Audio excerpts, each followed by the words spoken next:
M. Grant nous parle dans son livre Rich versus Really Rich du concept des techno-gatherers. Alors, là-dedans, de quoi est-ce qu'il parle? Son livre n'est pas encore traduit en français, d'après ce que je sache. Moi, j'avais offert de traduire son livre en français. Et puis là, aujourd'hui, je suis en train de regarder en arrière et de me dire, j'aurais peut-être dû attendre de vérifier c'était quoi son livre avant même de le lui offrir. Mais bon, il ne m'a pas embauché pour le traduire. Puis dans le fond, c'est mieux comme ça parce que j'appuie pas son livre, pas au complet. Il y a plusieurs très bons concepts. Il y en a un aujourd'hui que je vais décrire qui me donne raison d'être inquiète. Okay. Alors, l'idée de techno-gatherers, qui vient de l'idée, comme quoi que là, M. Grant compare les entrepreneurs d'aujourd'hui avec des gens du temps des cavernes. Voulant dire que, là, on va prendre le concept des chasseurs-cueilleurs. Alors, techno-gatherers, voulant dire techno-cueilleurs, finalement. Et il dit que là, dans le temps, on était toujours incertain à propos de bien des choses comme que c'est qu'on mangeait aujourd'hui. C'était toujours l'incertitude totale, on était toujours en mode survie, toujours en train d'essayer de découvrir des solutions à nos problèmes, parce que selon lui, on avait toujours des problèmes. Alors, là, il y a quelque chose que j'aime pas à propos de ça, c'est que quand il dit que ça, c'est la façon qu'on vivait, ça veut dire que ça faisait partie de l'essence humaine. Ça pourrait finir par pousser les gens dans ce que j'appelle un mode de survie chronique. Bon, c'est pas juste moi qui parle de ce concept-là. Je suis juste pas sûre si c'est survie chronique qui est le terme officiel, mais bon, la survie chronique, non seulement n'est pas bonne pour la santé, mais tout au contraire du but de Nicholas Grant, ça n'aide pas au développement de notre créativité. Alors, son but, c'est parce qu'aujourd'hui, la technologie change tout le temps. Lui dit, idéalement, les entrepreneurs devraient toujours être en train de suivre la technologie, d'adapter leur commerce, de changer de commerce, de bâtir de quoi de nouveau, de changer de quoi. En tout cas, c'est vraiment là, ils pensent qu'on a besoin de toujours changer. Là, comme j'ai dit encore, il y a plusieurs très bonnes choses dans son livre. Inquiétez-vous pas, je ne suis pas en train de dire, de bâcher toute l'idée au complet, là, comme quoi, là, que là, ça y est, allez jamais écouter M. Grant. C'est pas ça que je dis du tout, je suis en train de dire, cette section-là du livre, par contre, m'inquiète. C'est dans la conclusion à la fin. Et puis, vous allez voir que ça s'appelle, c'est une petite section dans la conclusion qui s'appelle The Rise of the Techno-Gatherer. Le mode survie, là, tu sais, c'est, en fin de compte, ça peut soit mener au burn-out ou encore, pire, mener à un problème de traumatisme. C'est vraiment grave à ce point-là.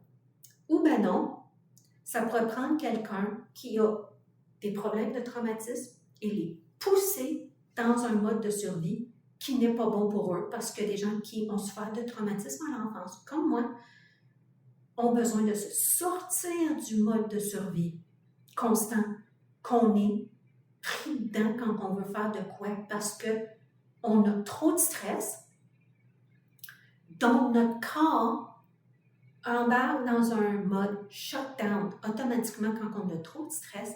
Donc, dès qu'on a fini notre journée de travail et toutes les petites activités qu'on pourrait avoir dans le soir, comme les cours à l'université qu'on suit pour être capable d'améliorer nos connaissances, pour travailler mieux, on crash carrément. Là, notre énergie fait on crash carrément quand on arrive à la maison.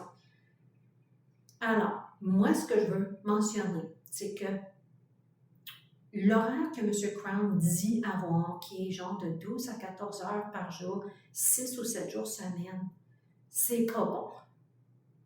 Là, je vais vous parler un peu plus du mode de survie et du traumatisme. Pour être en bonne santé mentale, techniquement, on devrait aller chercher la situation optimale pour notre système nerveux. On ne devrait pas être en train de parler de survie. On devrait être en train de parler d'optimisation de notre vie. Alors, M. Crown, qui encourage ce mode de stress constant, est en train d'encourager indirectement le burn-out. Puis j'aime pas ça. Les entrepreneurs n'ont pas besoin de ça du tout. Alors là, je vais vous décrire une journée typique pour M. Crown et un petit peu à propos de son enfance pour que vous voyez quels sont certains signes. Donc ici, je ne suis pas en train de faire un diagnostic.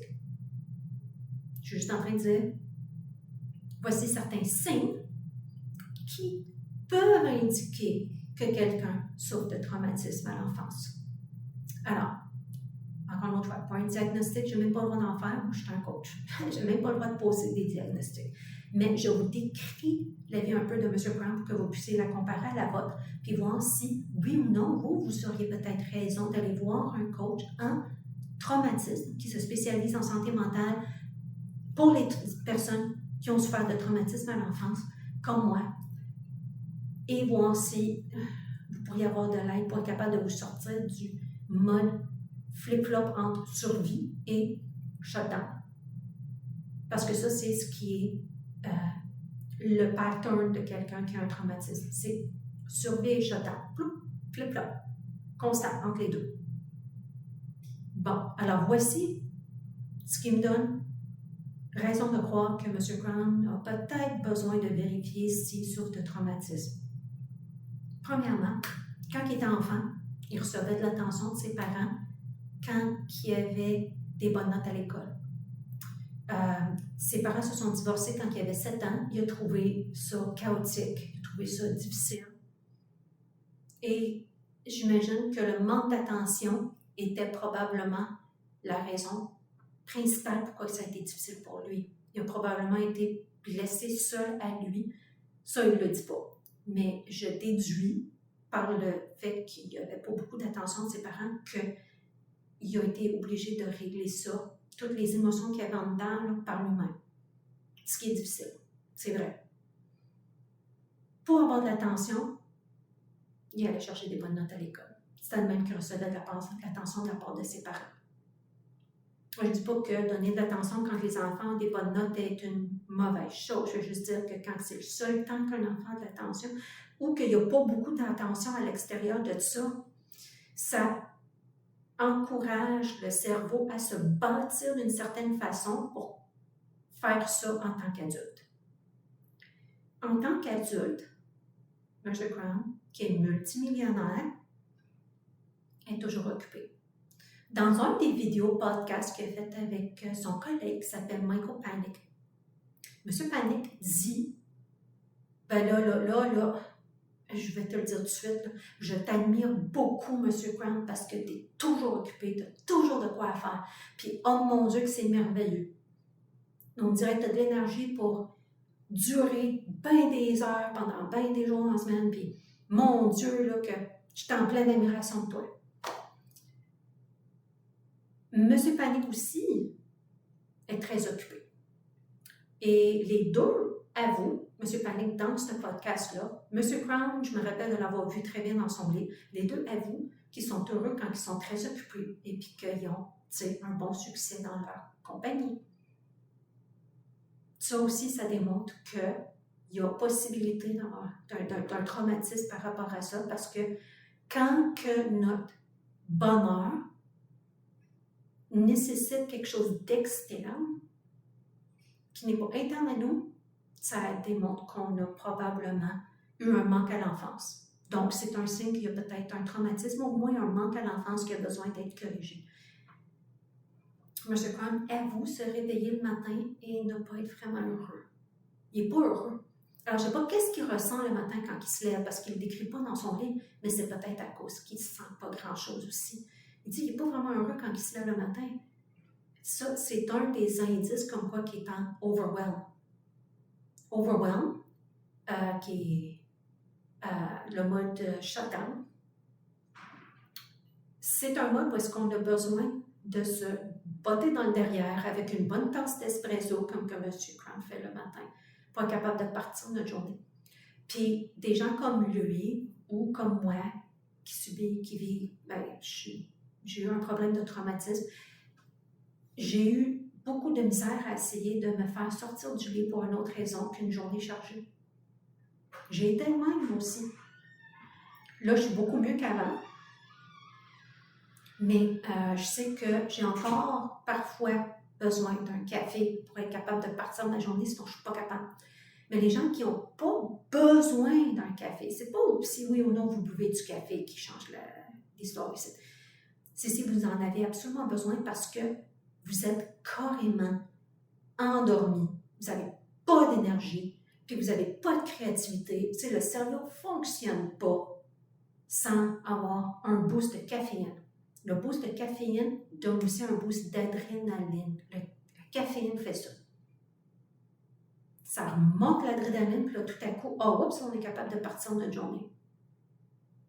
Si vous êtes vraiment incapable de faire des choses sans votre café, ça pourrait être un signe que vous avez un traumatisme comme moi. Puis M. Crown doit être dans ce bateau-là aussi, parce qu'il prend des tasses d'espresso le matin. Maintenant, qu'est-ce qui arrive quand on est en mode stress? Là, une des choses que M. Crown dit, c'est que le mode survie, qui est aussi ce que j'appelle le mode stress, aide avec la créativité. Là, je vais vous donner un exemple préhistorique. Imaginez que vous avez un ours en avant de vous. Il a de l'air fâché. Est-ce que votre réaction, c'est de dire « Tant maintenant, il faut que je bâtisse un outil pour te tuer », puis que là, vous mettez à bâtir un outil parce que là, vous avez plein d'idées pour savoir quoi faire avec l'outil, puis comment connecter les morceaux, puis être capable de planter ça dans le cœur de l'ours? Non. À ce moment-là, quand vous avez l'ours en avant de vous, vous devez réagir rapidement. Hein? Le bon temps pour faire l'outil, pour être capable de battre l'ours pour qu'il s'en aille, ou bien non plus le tuer, c'est quand que vous êtes en train de vous reposer. Alors, le vrai mode survie là, dont M. Brown parle n'était pas un mode constant dans le temps de la préhistoire. Tout au contraire, on a été bien intelligents, puis on s'est rendu compte qu'il y a bien des animaux qui sont bien plus forts que nous. Alors, il y a eu certaines choses qu'on a eu à faire pour être capable de nous sortir du mode survie. La première des choses, se mettre en groupe. Très là, juste à être en groupe, ça pouvait décourager bien des animaux de nous attaquer. Parce que le nombre faisait en sorte que, juste direct là, c'était assez pour qu'on soit capable de se défendre.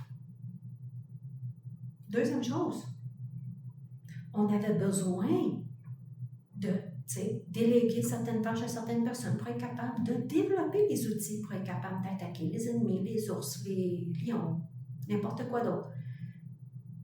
Alors, on avait besoin de faire ça quand on était au repos. Pas pendant que l'ours était là, parce que notre stress venait de quoi? De désastres naturels ou bien non d'attaque. C'était ça, qu'est-ce qui faisait qu'on avait un stress aussi important.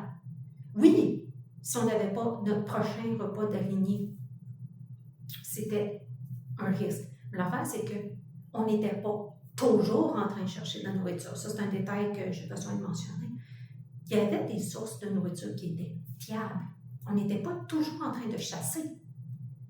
Si on écoute les Premières Nations nous expliquer leurs histoires d'antan, on se rend compte que, premièrement, les Autochtones n'étaient pas toujours en train de chasser parce que c'est pas la chasse qui est la meilleure source de nourriture pour la majorité des groupes autochtones. Il y en a qui utilisaient la chasse, oui, en tant que source assez importante, mais c'était certains groupes. La plupart des groupes se fiaient à quoi? Aux plantes. On était des cueilleurs, premièrement et avant tout. On devrait switcher les mots. C'est pas chasseur-cueilleur, c'est cueilleur-chasseur qu'on devrait dire parce que la cueillette était la source principale pour la plupart des groupes d'Autochtones. On mangeait des fruits, des feuilles et des racines, en grande majorité. Ensuite, il y a aussi l'agriculture. Les Autochtones ont développé l'agriculture plutôt que les Blancs l'ont voulu l'avouer pendant bien longtemps. Ça, c'était leur source d'alimentation la plus importante. la chasse, là, c'était supplémentaire ou bien non quand il n'y avait pas de plantes de disponibles. Il y a plusieurs raisons. Pourquoi il aurait pu ne pas avoir de plantes, soit que c'était pas en saison, soit que il y avait une sécheresse, des choses comme ça. Bon. Mais c'était secondaire la chasse. Alors, quand on considère ça, puis qu'on le rajoute dans notre vraie histoire, l'histoire de M. Crown qui dit qu'on était tout le temps en train de chasser, c'est pas de bout. C'est pourtant l'histoire qu'on entend le plus souvent, mais c'est pas ce qui était la réalité dans ce temps-là. Alors, quand on considère ça, et puis que là, on considère que, si on s'alimentait en ayant, des gens qui faisaient la cueillette, qui ramenaient ça au groupe. Quand on en avait besoin, il y avait un groupe qui allait chasser. Et on avait des gens qui étaient là pour préparer les outils si on avait besoin pour la chasse et puis pour se défendre contre les ennemis. On avait des gens qui bâtissaient des tipis, comme j'ai dit, qui faisaient les outils pour la guerre et puis la chasse. On avait des gens qui ont développé l'agriculture. À un moment donné, là, nous, à cause du coco qu'on avait, là, en se tenant en groupe, là, c'est ça la vraie façon de développer la créativité, c'est avec la connexion humaine et avec l'état de repos dans lequel on se trouvait parce qu'on était en sécurité. Ça, c'est la façon optimale pour notre corps de pouvoir développer des nouvelles idées. Alors, la survie n'était pas la meilleure façon de développer notre créativité. Parce qu'on avait toujours peur. Comme j'ai dit, si on a l'ours en avant de nous, c'est pas qu'on bâtit l'outil. C'est à force de se mettre en groupe et de développer une bonne communauté. Ça, cette partie-là, par contre, Nicholas Crown l'a compris. Mais il ne l'a pas comparé avec le film Quest for Fire qu'il a utilisé pour parler de ces techno-gatherers. Mais il parle de comment est-ce que vivre en communauté et de collaborer et d'être gentil entre nous autres, ça améliore notre chance d'avoir une carrière solide puis d'avoir le respect qu'on mérite. Ça, il en parle beaucoup dans son livre. Et puis pourtant,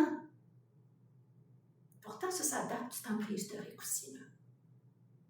Alors, au lieu de parler de burn-out, au lieu de parler d'essayer de se pousser vraiment comme que M. Crown fait, moi j'imagine, là, il est déjà multimillionnaire le gars. Là. Imaginez si ce gars-là n'était pas en mode survie tout le temps. Là, c'est ça, rentrez dans votre tête un moment là, à quel point que ce gars-là, il serait encore plus avancé. S'il était vraiment en train de prendre soin de sa santé physique, en se reposant comme il faut, et en allant chercher un peu plus de bonnes habitudes, où est-ce qu'on laisse une partie de notre cerveau faire tout le travail pour nous. Là, ici, moi, je me réfère à ce que certains ont découvert à propos de notre cerveau. Puis ça fait longtemps qu'on le sait, ça. Je vais lire une vidéo en anglais qui a été publiée par Academy of Ideas qui explique pourquoi travailler 60 heures par semaine, c'est pas mieux que de travailler 25 heures par semaine. Je vais laisser le gars dans cette vidéo-là vous l'expliquer parce qu'il l'explique bien mieux que moi en anglais. Là, si vous n'aimez pas que j'ai mis une vidéo en anglais comme façon pour vous de le comprendre, laissez-moi le savoir dans les commentaires, puis je vais faire une vidéo en français à propos des recherches que ce gars-là a trouvées. Je ne copierai pas la vidéo, mais je vais juste comme vous donner toute l'information en français. Fait que laissez-moi là dans les commentaires. Moi, ce que je veux pour vous, c'est que vous ayez une bonne santé mentale. Pour mon post YouTube, je vais continuer à ajouter des informations à propos du traumatisme, de la santé physique, de la santé mentale, et je vais aussi continuer à parler de personnalités comme M. Crown qui nous donne des bons conseils, mais qui donne aussi des petites affaires avec lesquelles je ne suis pas d'accord pour ouvrir la conversation, pour vous donner la perspective que moi j'ai de comment est-ce que la vie peut être améliorée, la vie de ces gens-là, puis votre vie à vous. Si je ne suis pas d'accord, moi je vais vous le dire. Si vous n'êtes pas d'accord avec moi, dites-moi-le dans les commentaires. Je veux vous entendre parce que moi je vais ouvrir la conversation. Puis pour ceux qui veulent en savoir plus à propos des traumatismes, de la santé mentale en général, de la santé physique, comment est-ce que les deux sont liés, et aussi à propos des autres critiques que je vais faire, parce que j'en ai faire d'autres. Abonnez-vous à mon post, puis n'oubliez pas de donner un petit like à cette vidéo ici. Avant de partir, j'ai un kit de dépenses de 5 qui va vous aider. C'est un petit kit pour vous partir sur le bon chemin pour avoir une bonne santé physique et mentale. Pardon, bonne santé physique et mentale. Et je fais aussi du coaching. Fait que laissez-moi savoir si vous êtes intéressé d'avoir une coach qui peut vous aider à vous sortir d'un problème de traumatisme à l'enfance si vous croyez que vous en avez un. Là, vous pouvez m'envoyer ça en message privé ou bien non, comme j'ai dit dans les commentaires, puis on parlera.